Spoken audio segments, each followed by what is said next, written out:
Hello दोस्तों, welcome back to another video. तो जैसा कि आप सभी को पता है कि आफ्टर 3 डेज 15 सितंबर को आप सभी के जो है एसएससी सीपीयू 2024 के मेडिकल एग्जामिनेशन स्टार्ट हो रहे हैं। मेडिकल एग्जामिनेशन जिस दिन होगा उसी दिन अगर आपको री मेडिकल मिलता है तो आपका री medical most probably next day हो जाएगा। ठीक है, तो इस वीडियो में कुछ इंपॉर्टेंट बातें करेंगे। आप एक बार इस वीडियो को पूरा देख लीजिए।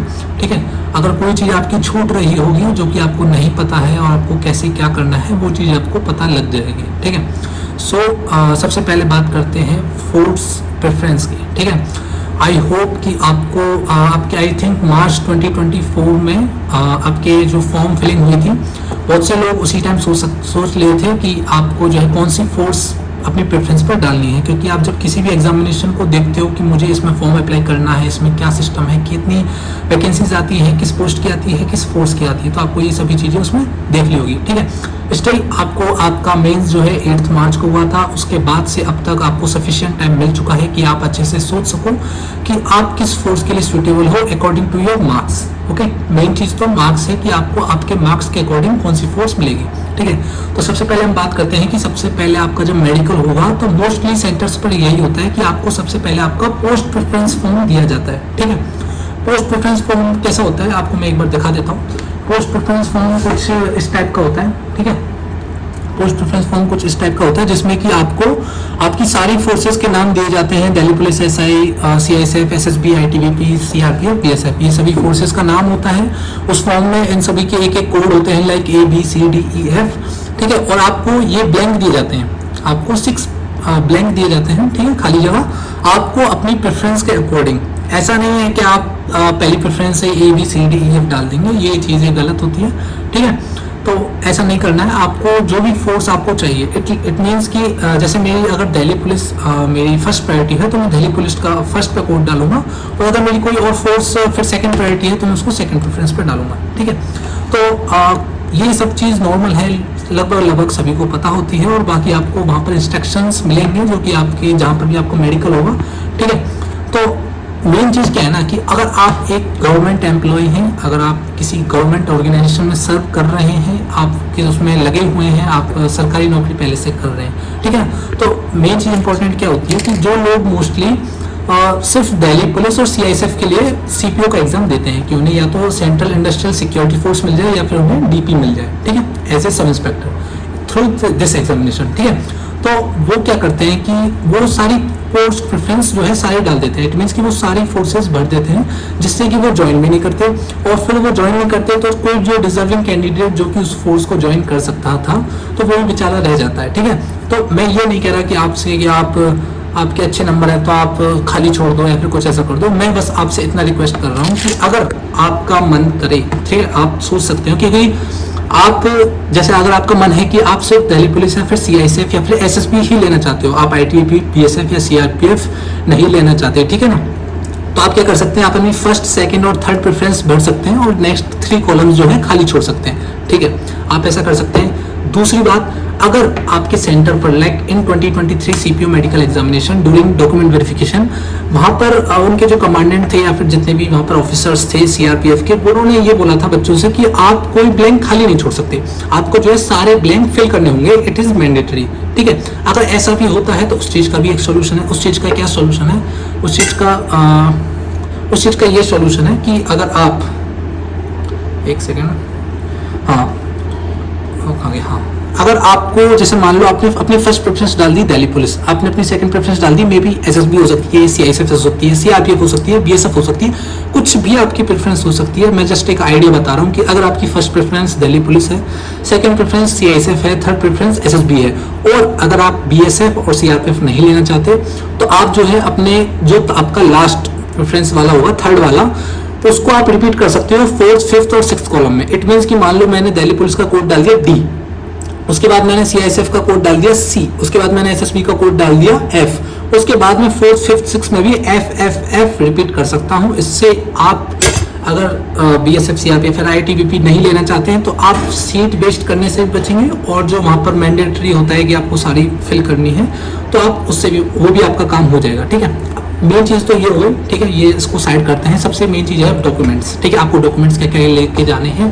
देखो मेन डॉक्यूमेंट्स जो मेन चीज़ है ना, ठीक है, वो ये है कि आपको एक तो 10th की मार्कशीट लेके जानी है आपकी, ठीक है। अगर आपकी 10th की मार्कशीट आपके स्टेट बोर्ड से हो तो मोस्टली आपको एक मार्कशीट मिलती है 10th की, ठीक है, सिर्फ वही लेके जानी है, आपका काम चल जाएगा।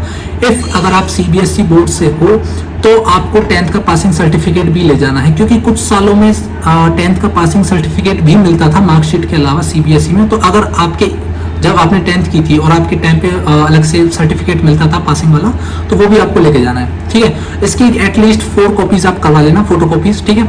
उसके बाद आती है 12th की मार्कशीट। 12th की मार्कशीट भी आपको उसी तरीके से लेके जानी है। अगर आप स्टेट बोर्ड से हैं और आपके पासिंग सर्टिफिकेट नहीं मिलता तो सिर्फ आपको मार्कशीट लेके जानी है और उसकी 4 कॉपीज लेके जानी है। अगर आप सीबीएसई से पढ़े थे और आपके सीबीएसई में उस टाइम पर पासिंग सर्टिफिकेट मिलता था या फिर मिलता है जो भी है, ठीक है, तो आपको उसकी भी 4 फोटो कॉपीज लेके जानी है और मार्कशीट की भी 4 फोटो कॉपीज लेके जानी है और मार्कशीट और वो पासिंग सर्टिफिकेट भी लेके जाना मैंडेटरी है। ओके, ये हो गई 10th 12th की। अब बात करते हैं ग्रेजुएशन की। बहुत से लोग कंफ्यूज होते हैं कि भाई मेरे पास डिग्री नहीं है, क्योंकि ये रियल है, क्योंकि ये बात सच होती है कि बहुत से जो यूनिवर्सिटीज़ होते हैं, कॉलेजेस होते हैं, वो ऐसे ही नहीं देते थे। लाइक मैंने अगर मेरी बात करूँ तो मैंने 2023 में ग्रेजुएशन की थी, तो मुझे सिर्फ प्रोविजनल सर्टिफिकेट दिया था और मेरी सारी ईयर्स की, मतलब मेरे सारे सेमेस्टर्स की मार्कशीट दे दी थी, ठीक है। तो आपके पास ये 2 केस होने चाहिए, इन दोनों केसों में आप पास हो जाएंगे मेडिकल में ग्रेजुएशन की, मतलब जो ग्रेजुएशन चेक होगा वो आपका डन हो जाएगा।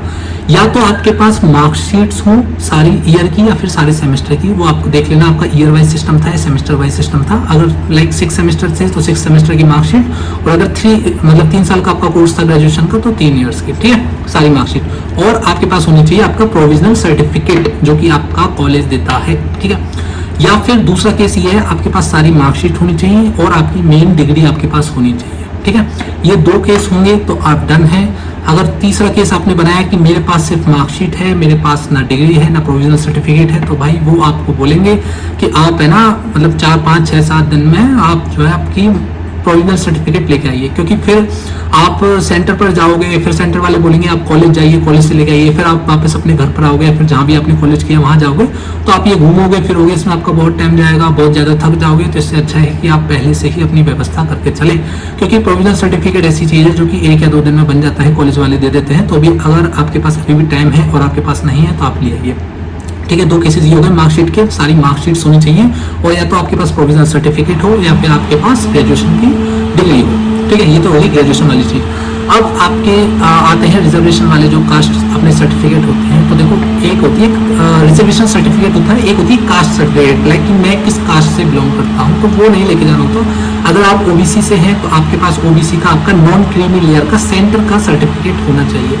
अगर आप ईडब्ल्यूएस से हैं तो ईडब्ल्यूएस में देखा जाता है फाइनेंशियल ईयर, ठीक है। अब बहुत से लोग ईडब्ल्यूएस में इस चीज़ में कंफ्यूज होते हैं कि भाई मेरा ईडब्ल्यूएस जो है वो 2024 या 25 का है, पर देखो 2024-25 का नहीं चलेगा। माना कि नोटिफिकेशन में जो लिखा आया था वो 2024-25 लिखा आया था वैलिड ईयर वाला ईडब्ल्यूएस, पर बाद में एसएससी ने कोरिगेंडम निकाला था। वो कोरिगेंडम मैंने अपने टेलीग्राम चैनल @CPO एस्पिरेंट्स पर डाल रखा है, आप उधर देख सकते हो, ठीक है। तो आपका जो ईडब्ल्यूएस होना चाहिए जो कि CPO 2024 में वैलिड होगा, वो वही ईडब्ल्यूएस होगा जो कि आपकी वैलिड ईयर 2023-2024 होगा on the basis of financial year 2022-2023, ठीक है। अगर मैं आसान भाषा में अगर बात कहूँ तो आपका ईडब्ल्यूएस अगर 1 अप्रैल 2023 से लेकर और 31 मार्च 2024 के बीच में बना है, या फिर ये दोनों डेट भी इंक्लूडेड रहेंगे, अगर इसके बीच में आपका बना है 1 अप्रैल 2023 से लेकर 31 मार्च 31 मार्च और 2024, अगर इसके बीच में आपका ईडब्ल्यूएस बना है तो आप बिल्कुल सही हो। अगर इसके अलावा आपका ईडब्ल्यूएस आगे पीछे है और सेंटर का नहीं है, ठीक है, तो आपको जो है जनरल कैटेगरी में कंसिडर कर लिए जाओगे। जनरल कैटेगरी में कंसिडर आप तभी किए जाओगे तब अगर आपका जो प्री का स्कोर है, मतलब प्री की कट ऑफ कितनी गई थी जनरल की 119, अगर आपकी प्री में उससे ज़्यादा मार्क्स थे तो आपको जो है जनरल में कंसिडर कर लेंगे। ये बात हो गई ईडब्ल्यूएस की। अब रही बात मेरे भाइयों की जो SC/ST से बिलोंग करते हैं, आपको सिर्फ आपका SC का या फिर आपका ST का सर्टिफिकेट लेकर जाना है, ठीक है। ये बात हो गई सर्टिफिकेट्स की। एक बात और होती है कि OBC का कितना पुराना चल जाता है। देखो आपकी जो लास्ट डेट थी आई थिंक वो 28 मार्च थी, ठीक है ना, 28 मार्च 2024, तो आपका 3 साल पुराना तक चल जाता है, ठीक है। 3 साल पहले आप जाओगे, उसके बीच के टाइम पे आपने कभी भी बनवाया हो, 2023 में कभी बनवाया हो, है ना, 2022 में बनवाया हो, तो वो चल जाएगा आपका, ठीक, कोई दिक्कत नहीं आएगी।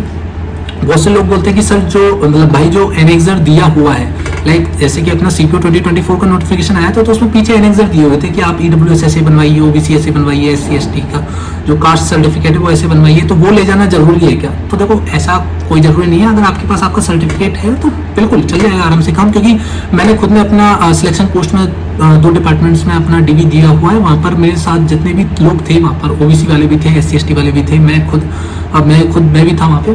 तो कोई नहीं लेके आया था, सब अपने सर्टिफिकेट लेके आए थे, और मैंने दोनों डिपार्टमेंट में यही देखा कि आराम से क्लियर हो गए, तो कोई बड़ी बात नहीं होती। DV बहुत छोटी चीज़ होती है, मतलब नॉर्मल चीज़ होती है, जो सिर्फ आपको सर्टिफिकेट देखने हैं, आपकी फोटोकॉपीज, और आपके सर्टिफिकेट्स की भी आपको फोटोकॉपीज लेके जानी है, एटलीस्ट 3-3, 4-4 फोटोकॉपीज लेकर जाना, ठीक है। ये बात हो गई सर्टिफिकेट। और रही बात अपनी पासपोर्ट साइज फोटोग्राफ, ठीक है, आपको अपनी पासपोर्ट साइज फोटोग्राफ भी लेकर जानी है।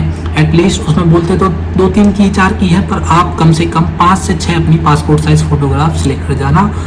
जरूरी नहीं है कि अभी खिंचवाई हो, पर ऐसी फोटोग्राफ तो एटलीस्ट होनी चाहिए ना कि आप पिछले 6 महीने की अंदर की हो, जो कि आपको पहचान ले। ये नहीं कि आप 2021 की फोटो लेके जा रहे हो कि सर ये मैं ही हूँ, आपको बताना पड़ रहा है कि नहीं सर ये मैं ही हूँ ऐसे करके, तो फिर वो चीज़ अच्छे भी नहीं लगते, क्योंकि आप एज ए कोई छोटी मोटी पोस्ट पर नहीं, आप एज ए सबऑर्डिनेट ऑफिसर बनने जा रहे हो CAPF में, और अगर आप फोटोग्राफ में भी ये चीज़ें करोगे तो अच्छी नहीं लगती। तो ये सब चीज़ हो गई डॉक्यूमेंट्स की बात। दूसरी बात करते हैं, एक बहुत इंपॉर्टेंट चीज़ होती है जो कि मैं तो क्या पहली बार दे रहा हूँ, देखो CPO का है ना, मेडिकल भी और डॉक्यूमेंट वेरिफिकेशन भी, पर मेरे कई भाई हैं, बड़े भाई हैं, जो कि पहले CPO का 2023-2022 में दे चुके हैं, ठीक है। तो वो लोग एक चीज़ बताते हैं कि देखो जैसे हम मेडिकल देने जाते हैं, मैं फिजिकल देने गया था तो तब भी मैंने ये चीज़ नोटिस की थी, हम मेडिकल देने जाते हैं तो कुछ, जैसे मैं गलत नहीं बोलूँगा, पर ये चीज़ है मेरे अंदर भी है, इसलिए मैं बता रहा हूँ खुल के, कि मेरे अंदर ऐसा है कि मैं कहीं भी जाता हूँ तो मुझे बहुत ज़्यादा आदत होती है कि मुझे मेरे साथ वाले मिल गए या फिर कुछ मिल गए तो मैं हंसूंगा, बातें करूँगा, और जोर जोर से हंसी मजाक करेंगे और ठहाके लगाएंगे। ये सब चीज़ें लाइक हमारे राजस्थान, UP, बिहार, हरियाणा, इन सभी स्टेट्स में ये चीज़ कॉमन होती है कि हमें हंसी मजाक करने की आदत ज़्यादा होती है, हम सीरियस नहीं रहते।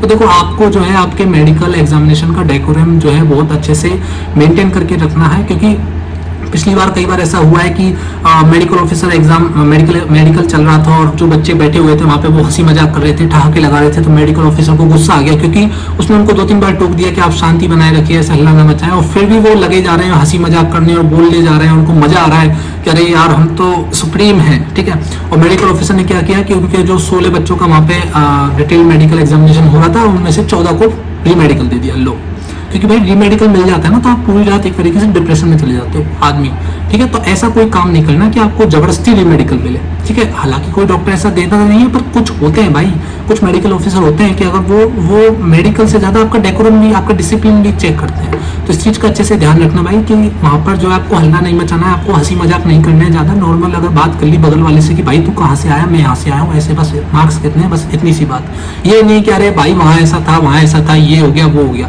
हंसी मजाक नहीं करना, ठीक है ना।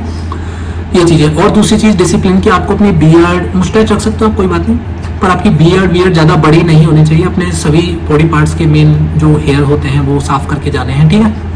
ये एज ए डिसिप्लिन पर्सन की निशानी होती है। आप ये नहीं कि आप इतने बड़ी दाढ़ी लेके पहुंच गए वहाँ पे और हाँ जी मेडिकल कर लो मेरा, तो ऐसे नहीं होता है, ठीक है ना। आप जितनी रेस्पेक्ट उनके डेकोरम को, उनके डिसिप्लिन को दोगे, वो उतने अच्छे से आपका मेडिकल खत्म करके आपको फिनिश कर देंगे और डन कर देंगे। तो ये कुछ इंपॉर्टेंट चीज़ें थी जो आपको ध्यान रखनी है, ठीक है। आपका डॉक्यूमेंट्स का हो गया, आपका पोस्ट प्रेफरेंस का हो गया, आपका मेडिकल का हो गया, ठीक है। अगर आपको री मेडिकल मिलता है तो भाई देखो घबराने की ज़रूरत नहीं है। री मेडिकल में जो डॉक्टर्स आते हैं वो स्पेशलिस्ट डॉक्टर होते हैं, क्योंकि जो आपका डिटेल्ड मेडिकल एग्जामिनेशन करेंगे ना, मतलब फर्स्ट डे जिस दिन आपका मेडिकल है, जिस दिन जो मेडिकल ऑफिसर्स जो आपका करेंगे वो ज़्यादा से ज़्यादा असिस्टेंट कमांडेंट या फिर डिप्टी कमांडेंट की रैंक के होते हैं। पर आपका जो वो एज ए जनरल फिजिशियन होते हैं जो आपका डिटेल्ड मेडिकल एग्जामिनेशन करेंगे। जनरल फिजिशियन मींस कि जिसको ऊपर से देख के कोई दिक्कत नहीं लग रही है और उसने आपको पास कर दिया, बट अगर उसको कोई डाउट होता है तो वो आपको रीमेडिकल मतलब मेडिकल पॉइंट बना देता है और उसके नेक्स्ट डे या फिर 2 डेज में आपका रीमेडिकल होता है। तो जो रीमेडिकल में आते हैं ना वो स्पेशलिस्ट डॉक्टर आते हैं, ठीक है। तो आपको ऐसे घबराना नहीं है कि भाई मेरे को रीमेडिकल मिल गया और मेरे को मतलब क्या होगा, मैं तो मतलब खत्म ही हो गया अभी, ऐसा नहीं होता भाई। डी मेडिकल में भी बहुत बच्चे पास होते हैं, अच्छे से पास होते हैं, इसलिए कोई घबराने वाली बात नहीं है, ठीक है।